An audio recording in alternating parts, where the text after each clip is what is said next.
Joe and Trina Fouch used to do our church services at our roping, but they're out there in sunny Arizona roping them horns and hocks, and they're going to be out there until, I guess, March or April. And so anyway, I'm going to fill in for them this time. We had short notice, but I promise you we'll always have church at my roping. I feel like it's part of my great commission, being a Christian, to go out and help spread the word. Now, yesterday I talked about old rope horses, old Christians, young rope horses, young Christians, but I didn't get to talk about the colts. So today I want to talk a little bit about that.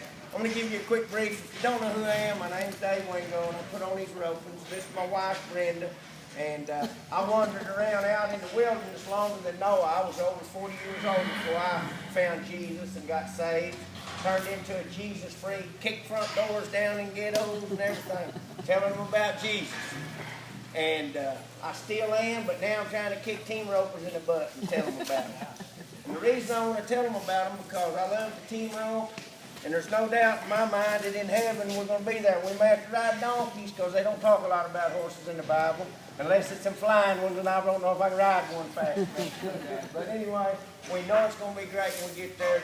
But the reason I want to make sure my friends are there, my parents are there, my kids and my grandkids, and my roping partners. So I feel like this is my job as a team roping producer, and I have a captive audience who are waiting on the next roping and whatnot, and so to just tell them for 10 or 15 minutes about them. So we talked about the rope horses. I'm going to do it as fast as I can. There's your old rope horses. Everybody knows what an old rope horse does, don't they? All right, he stays tied there all day long until you need him. And then you get on him, ride him in a box, he turns into a different horse. He has a purpose, he has a mission. Y'all work together. You go down there, you rope your steer. When he leaves out the strip and shoot, he goes, whoo! That's what a steady Christian is. Someone who's been saved, baptized for 10 or 15 years, goes to church, might not go every Sunday, but they may call him at 10 o'clock at night and say, brother, we've got a friend who has a friend who's broke down on the highway and they need $20 in gas money and $50 to get their car fixed. Reckon we can gather up $60 or $70 and somebody to go help them. What does them steady Christians do? Them steady rope horses, they have a job, a mission. They tear the gates down, burn the rubber, get up there and get them fixed, get them on the road because they had something they knew needed to be done. And then you got your young rope horses, and they don't know anything. They're just running around out here and get them in a box and they're chomping at the bit. They want out of that box. They want to do something. Whether it's run and chase and do anything wrong or what, but it's our job as old steady rope horses and steady Christians to keep them and train them, to keep their distance from the steers, but be willing to help when they need it. And always be ready to be called, but be patient. The Lord might not have nothing for you to do 24 hours a day. He might not have nothing for you to do for a month, a year, 10 years. But when he calls on you, that's when you've got to do it. And then we've got our colts. Now everybody knows what a colt is. He knows nothing. He don't have nothing to do with you. He wants to go back where his mama was. If there's anything he can get in to get hurt, he will. He'll tear up the wire fences. He'll fall down in the panels. He'll roll. He'll kick. He'll bite. He'll pick on somebody bigger than him and get beat up. And he has no direction until someone, the master, puts the bit in his mouth and gets a hold of him and tells him what it does. And a lot of times that's the way Jesus takes care of people. Sometimes you got to beat them up, beat them down, beat them plumb to the ground, and then pick them back up. And that's just the way it is. You know, I wish I could tell you every Christian here will never have a bad time in their life, but I promise you that ain't right. It's a lot of times, the better the Christian is, the worse his sufferings are. And maybe we'll know that when we get to heaven, maybe we won't, but I think it's always to be that example. Said if he can go through that and do that, surely I can quit beating my wife up. Or I can quit drinking whiskey.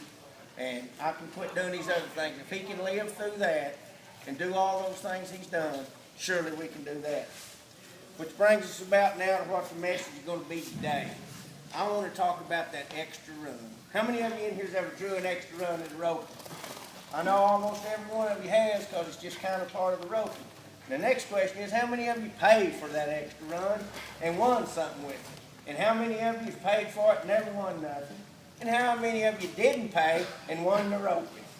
And if it wasn't you, maybe it was your partner that didn't pay.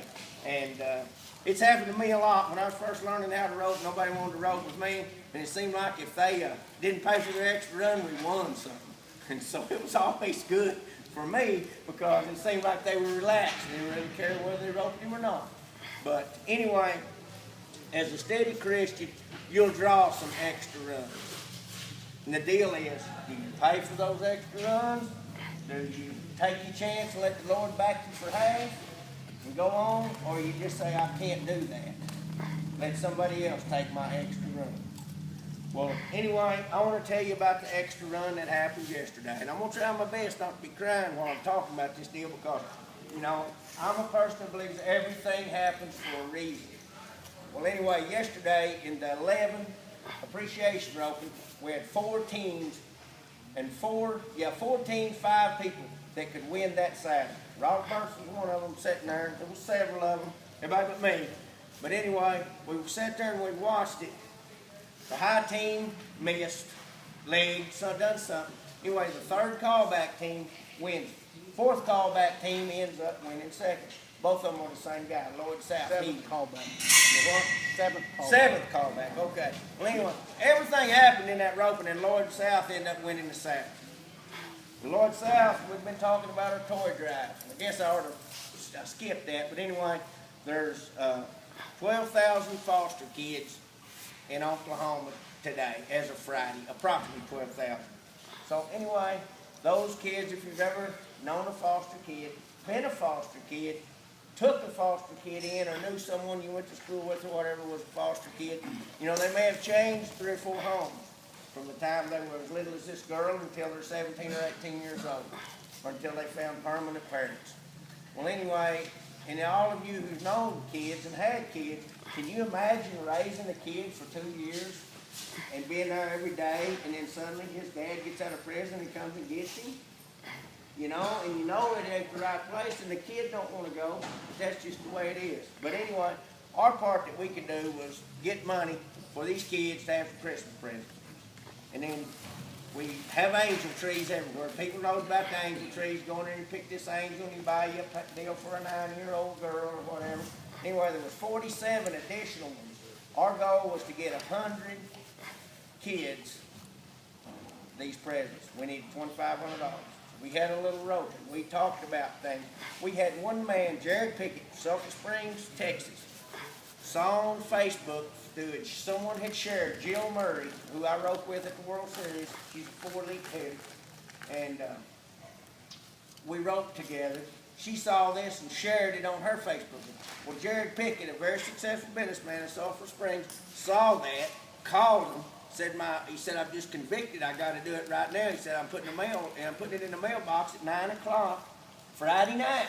He called me, said, the check is in the mailbox, the flag's up, they'll get it in the morning, you'll have it Monday, Tuesday. I said, we're going to take care of that. We'll write a check out of our account and get it in there and get it done. So that got our goal for that. Then we found out there's 47 kids on the angel tree in Hughes County that didn't get picked.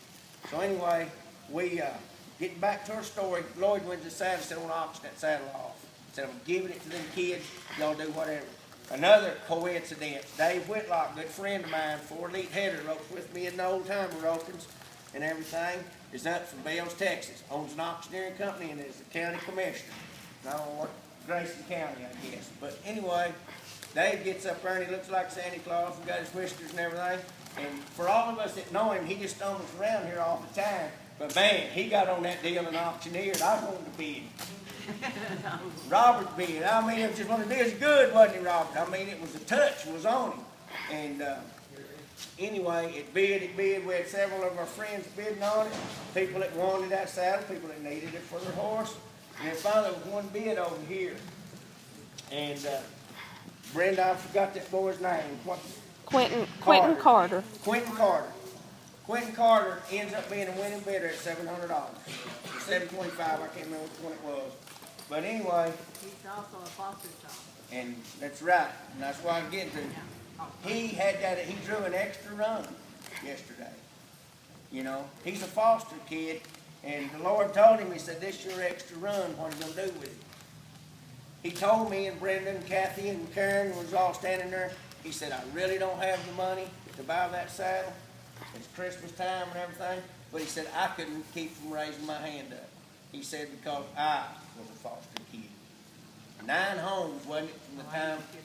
9 different homes he'd been in. He said he had 9 sets of parents. Still today, he tries to keep coming back with them. And he said he can remember when the DHS people came and the church came and brought him Christmas presents, red wagons and things like that, you know. But that boy drew an extra run, and he paid for it. And I don't know how many blessings he'll get out of it, but I know there'll be plenty down the road. So that was a perfect example of drawing that extra run, paying it, you know, and feeling good about it. And I don't say anything about Quinn, but he don't rope that good. But anyway, he did draw an extra run in the roping. And so me and a couple of my buddies paid for it, and he missed. And it was with Carl. Anyway, we put him with Carl, so Carl we thought would be the best man in the 9-point roping to catch him, but Carl can't catch him if the heavy don't catch him. But anyway, Quentin stepped up and done his extra run, which gets me to that deal. How many of y'all have had an extra run and took it and done it for the Lord? I mean, it's just back now. I'm going to tie this right back into our old steady rope horses. He's run 20, and you got an extra run. What does he do when you back him in that box? Gives it everything he's got, don't he? He don't question, hey, this extra run, we've already got 4 or 5, what am I going to do with it? He don't question, he just backs in there, does his job. Sweat pouring off of him, foaming at the mouth, don't matter. He'll run down there and do his job and get out of the pen. So that's what good, steady Christians need to do. Very rarely the young rope horses or young Christians get the opportunity to draw an extra run. A lot of times the colts get all the extra runs and they don't know what to do with it. Maybe they have children. How many of you know? I don't want to show your hands or nothing, but I know a bunch of you guys and grandpas in this bunch are raising your grandchildren. And if you ain't raising them, I promise you, you're trying to help raise them. And I know a lot of you in here are raising children that might not even be yours. It might be stepchildren or anything, but you're raising, that's your extra run. Again, it's our job as Christians, when we see somebody who's having trouble with their extra run, we need to help them out.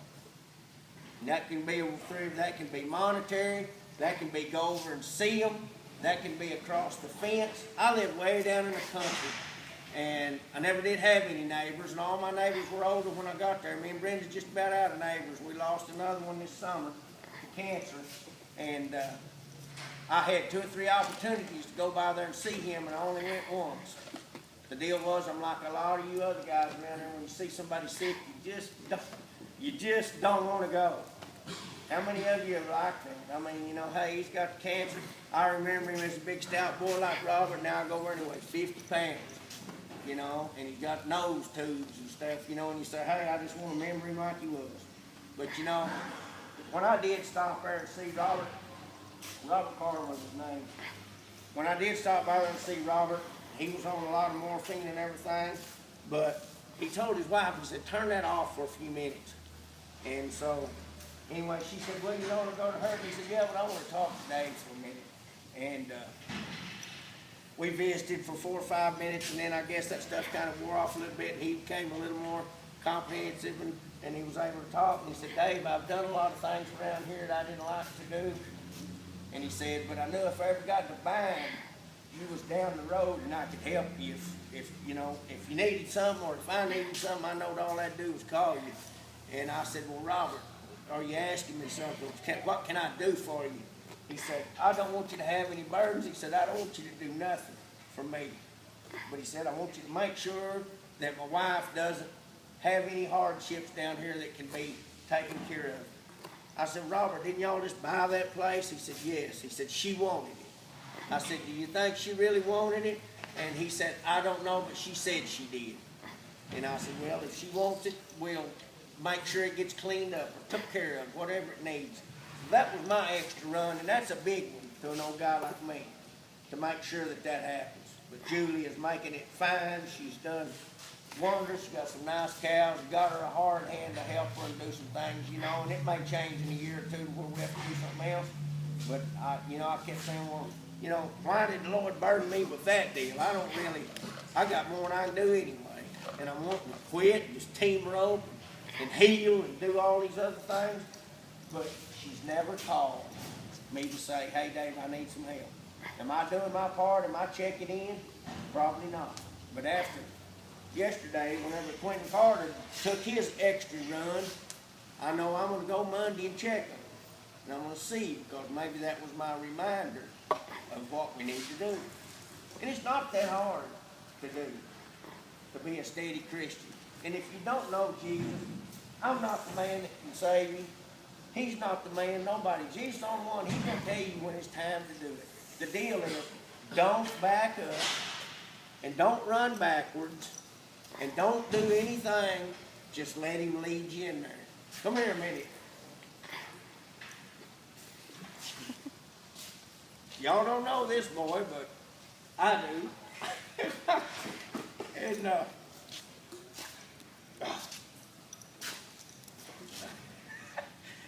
boy, you got ugly and fat since the last time I seen him. But he went to school. This is one of my students in school. He was a student of the year at the Votech.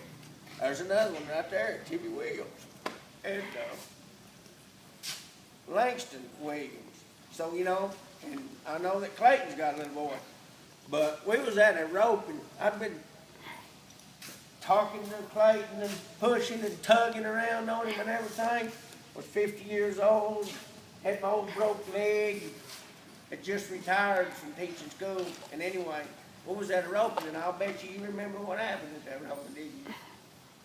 Well, what, the Lord just reached up and grabbed him and said, you're going to get saved today. And he did, at a team rope. And his life's been different, ain't it, Clayton? Got fat, got a steady job, got a kid, a good woman, everything. And there's my other example is old Timmy there. Now, Timmy's always been a Christian as long as I knew him. Timmy, when was you saved? Do you remember how old you was? I was about his age. So your whole life. Well, I know that Timmy worked for me down there, and I'm going to tell all your secrets, Tim. But anyway, Timmy had some cows over there, and he had a bull get out. Got on the road, and somebody hit him or something. But anyway, he said, what do I do? And I said, well, I don't know. I said, I guess you go get him gathered up, eat him or do something. And so he said, well, he says, I don't know what to do. And I said, well, I guess you'll just pray about it and it'll be good. And so anyway, he did. And I guess it all turned out good, didn't it, then? You know, it's just those kind of deals. When he got in that situation, he turned back to what he knew all the time. And so the Lord's there to help you. It's just like being in the office staff or something. You don't know nothing, you go in there and ask them if they know about the roping. If you don't know nothing about life, you need to look in the Bible. It'll tell you everything. And any more on the online deals, there's something for grief, something for struggles at home, something for treating your wife. All those kind of things are in the Bible and easy to get access to. But the one thing the Lord wants us to do, and it doesn't really explain it in detail the way I figured it would in the Bible. Just we all talk about the Great Commission. And yesterday I was amazed how many people didn't know what the Great Commission was. As a Baptist boy, it was all we done, man. Our Great Commission was kicking them doors in and telling them about Jesus. We didn't force them to do nothing or anything like that. We just wanted to tell them about it. But anyway, when Jesus rose from the dead and he got the 12 disciples and he sent them out, go tell them about me. He didn't say go tell them quit having that boy beat his wife up. Quit telling that boy to quit drinking whiskey. Tell him it was nothing about the disciples telling you how to run your life. It was about a good Christian is supposed to be living right so that you be an example for other Christians and be telling other people about Jesus. Because I promise you, when you save, it feels good, don't it? Clayton? You know, feels good. And Clayton was young enough that he won't get to do it all. Why I stayed out in the wilderness 40 years, I don't know. But I had 2 speeding tickets, and I never owed anybody any money that I didn't pay back. I never beat up nobody. I drank some beer when I was in high school, some whiskey when I first got out. Didn't like neither one of them. It wasn't because I was a good old boy. I just didn't like it, you know. I'd be scared to death to be a kid today of all the things that out there. But I found out whenever that eye doctor and that deacon came out there and talked to me, he said, you're a good old boy. He said, I want to tell you something. Hell is still a good old boy with good intentions of getting right with Jesus tomorrow. He said, nobody knows the day your day is done. And the other thing that struck me so hard, being the business and logical side of me, he said, it's just too important to not do. He said, it's just like paying your taxes. It's just like getting up every morning. It's just too important not to check Jesus out. Because one guy said, what if it's all a big hoax? And I step outside on a starry night and I see every star and I see every tree and I see a horse made just for a man. That horse ain't made for nothing else to ride. Made for a man to ride. That horse is everything in this deal, in my hardcore belief, was put here by the Lord. I don't know when. It may have been a gazillions of years ago. And we might be the 5th time he's tried this to try to get us right and get it done. But the main thing I want to tell you is I'm trying to fulfill my Great Commission, and I'm here today, and I told you about Jesus. I told you about the good things he can do. I told you how that I feel in my heart he was a cowboy. The reason I want to talk about the cowboy, because he had his opportunity. A lot of Bible scholars will tell, because Jesus wanted to be modest, that he told his servants, bring me a colt, an unbroken colt, so that he could ride into his great jubilee, his celebration of coming back to Jerusalem. He said, I'm going to ride a colt. He done that so he could show his other buddies he could do it. I know that's what it was in my heart, you know. He said, I'll take you and I'll break his coat, ride him into all the traffic and the palm leaves and stuff. You know, and he could have rode anything he wanted. A white horse, a stallion, anything. He said, bring me an unbroken coat to ride. So, knowing that Jesus is part of me as a cowboy, and that I'm saved, and I'm going to go to heaven someday, and that I'm entered up. And also, I'm going to pay for my extra run when I get an opportunity. I may never get another one. May get 2 tomorrow. Who knows? I'm going to be like Quentin here, my real-life example yesterday of being that extra run. He didn't have the money, but he got it to pay for that saddle, to help them foster kids to do. So anyway, those are the little sacrifices that have to be made when you draw that extra run. I want to thank y'all for your attentiveness. I want to thank you for coming to me and Brenda's Ropings. And I hope you got some message out of here today. I'm not the man that can fix you, but I know people who can, and Jesus is there. And I'm always around. I try to be a good Christian, but I'm liable to cuss my horse out, or I'm liable to do things. But I'm living every day to do what I think is right to the best of my ability. And when I find that perfect Christian, I don't think I'll ever get to till I get to heaven and see Jesus himself. But anyway, if y'all would, I'd like to say a quick prayer. Lord, thank you for the wonderful time that we've had here today, and thanking you for the wonderful time we're going to have in the front. I want to say a special thank you and a blessing to be held over for Quentin Carter, who paid his extra run. I also want to thank all of the people that have helped those kids today, and in some small part, they've all entered up and they've paid their extra run to help those little kids. I want to say a blessing over them and hope they have the best Christmas and find loving parents who take care of them. And may we, all of our grandparents and children over this holiday season, be looked after. And I ask all these things in your glorious name of Jesus. Amen. Thank y'all so much. I appreciate it.